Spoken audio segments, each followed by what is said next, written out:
Good evening, my name is Michael Long. This video is made for Aspen University for ADC660.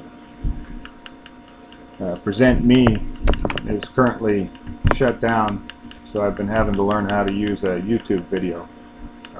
This video contains an emotional reaction journal, and the script is what I'll be reading. For 3 days I was assigned to keep an emotional reaction journal, noting at least 3 times a day when I had a reaction to something. The file's been uploaded, and this is the script that accompanies it.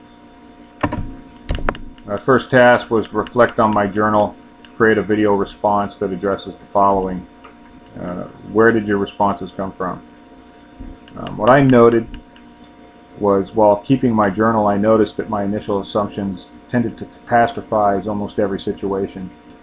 I tended to look at other actions or events which occurred as directly aimed toward me, although in reality many alternative explanations and circumstances existed, and the feelings I felt were internally generated based on my faulty beliefs about the cause of the event. The second question was, what happened that triggered the emotional response?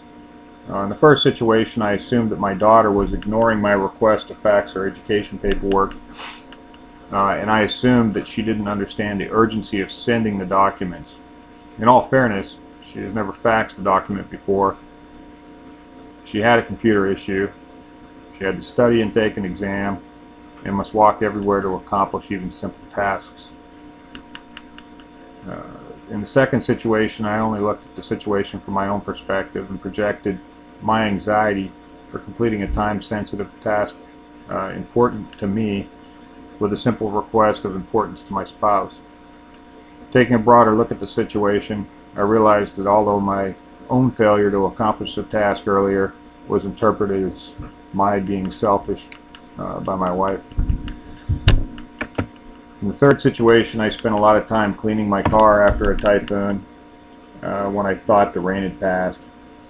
I felt disappointed because the rain quickly erased all my careful planning and efforts and made me feel like I had wasted my time because of the proximity of the two events. In the fourth situation, I had the right of way and no traffic was in front of me. When the person rushed to pull out in front of me, only then to slow down, I felt their actions were very inconsiderate and intentional based because of my perspective. It was obvious that I would have to slow down to avoid an accident. It was possible they just weren't paying attention, which happens from time to time while driving. I was not in a rush, and the delay, other than being inconvenient, had no direct impact on me. In the fifth situation, a clerk that I have seen for several years on a regular basis in the store asked to see my ID card when processing my credit card payment. She does this every time, but I was in a rush, so it irritated me this time. I believe part of this irritation comes from growing up in a small town where everybody knows and trusts each other, and the lack of identity I feel from time to time. The clerk is just doing her job, and very well, I might add. In the sixth situation, I used a public restroom at the commissary, which is an on-base grocery store, and it was extremely unsanitary. Because the facility sells food, I felt a little disgusted, but soon realized that the patrons and not the staff were responsible for its condition. In the seventh situation, I observed a friend in a class today at work that I have not seen for some time. This was actually on Monday. He had put on a few pounds, but I was happy to see him. His weight reminded me that I have a half marathon coming up, and I have not been training as much as I should be. In the eighth situation, I was shaving our Himalayan cat, and the clippers were noisy and made him nervous. While cutting his hair makes our lives easier and it easier for him to clean himself, he attributes no value to it. And he scratched me in the process, which made me feel that he doesn't appreciate the work that's put into doing that. Of course, he's an animal and he doesn't have any feelings. On the ninth situation, I was filling up my car and checking my oil. An older lady behind me waiting for the pump, stared at me with what appeared to be a mean facial expression. I interpreted her expression to be a message that I was taking too long at the pump. Whether that was the case or not, I will never know. She was playing on her cell phone, so she could have been lost in thought or just received bad news for all I know. Third question, what do you remember about similar responses from your childhood? To the best of my recollection, during my childhood, my father always harshly criticized the driving habits of others, and my mother was very observant of the reactions of the people around her, defensive in some ways. These tendencies were centered around how they perceived a given situation and not necessarily how the other individuals in the situation perceived the situation. Additionally, much of my thinking is centered around the assumptions and expectations of people raised in a small town. 4. What does this tell you about your current buttons? This exercise tells me that everything is not always as it seems. While some events are probably premeditated, most are just circumstantial and occur because of our attributions or conflict with our own expectancies, assumptions, and standards as bitter sights in the text. I was very surprised at how many events I initially viewed in a negative light. It made me wonder if my own occupation as a correctional treatment specialist had anything to do with my reactions. I worked around people who have made a lot of bad decisions, so I think it would be naive to dismiss this as a possible source of origin.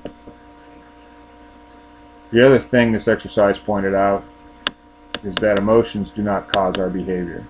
We choose how to ultimately react to situations, regardless of how they make us feel. Over time, these reactions may be somewhat automatic, out of habit, but we choose to pause and consider alternatives on how we react. How did I deal with the situations? Going back up to the top of the document, an alternate response in the first situation when my daughter failed to fax the document. An alternate response would be to be patient and supportive. When my spouse asked me to clean the balcony, an alternate response would have been, "I'm sorry, I forgot to do it yesterday when you asked. Could I do it in about 30 minutes?" In the third situation, when my car got rained on, I live on a tropical island, so I pretty much have to accept that it's going to rain when you least expect it. Getting worked up solves nothing. When the teller wanted to check, or when the person pulled out in front of me, just wait for an opportunity to pass safely. I wasn't in a rush, and it doesn't matter how long it would have taken to get there. When the teller wanted to see my ID card, when I used a credit card, I thanked the clerk for being so attentive to her duties. After all, she's trying to keep me safe. In the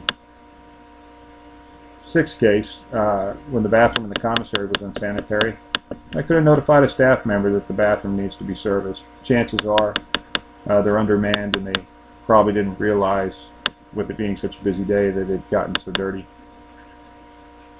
In the seventh situation, I unexpectedly saw an older friend in class at work today. Discussed the challenges I'm having mentally to prepare to run a half marathon in November. Sometimes sharing our feelings with others helps us work through situations. When the cat scratched my hand while I was shaving him, slow down and take my time. The clippers are noisy. Animals obviously get nervous around machinery, so be more accepting of that. And in the last situation, when an older lady stared at me at the gas station, smile and give a friendly wave. The best thing that could happen is she could smile back. The worst thing is she could continue to scowl, but that doesn't have to affect me or the day I'm having. Thank you very much. This concludes my presentation. Have a nice day.